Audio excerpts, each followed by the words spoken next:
Okay sir, గంటలోపు ఏదో ఒకటి చేసి కట్టేస్తాను సార్. ఆటో వస్తావయ్యా? ఒక్క 10 నిమిషాల ముందైతే వచ్చేవాడిని సార్, ఇప్పుడైతే రాలేను. ఏమైంది? మా అమ్మగారికి క్యాన్సర్ అండి, థెరపీ చేయించాలంట. 3 లక్షల దాకా ఖర్చు అవుతుంది, అందుకే ఆటో అమ్మేస్తున్నాను. ఈ ఆటో అమ్మేస్తున్నావా? అవును సార్. నీకు పేషెంట్ సేవా సంస్థ గురించి తెలీదా? లేదు సార్.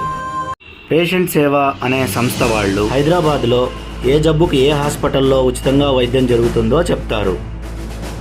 ఉచితంగా వైద్యం దొరకకపోతే ఎక్కడ వైద్యం తక్కువ ధరకు దొరుకుతుందో చెప్తారు. నువ్వు ఇప్పుడు వెంటనే పేషెంట్ సేవా ఫౌండర్ రాజా గారికి కాల్ చెయ్యి. అలాగే సార్. నీ సమస్యకు పరిష్కారం దొరుకుతుంది. Okay sir. 8008485557. పేషెంట్ సేవ, ఇది పేదవాడి వైద్య సేవ. Okay sir, thank you.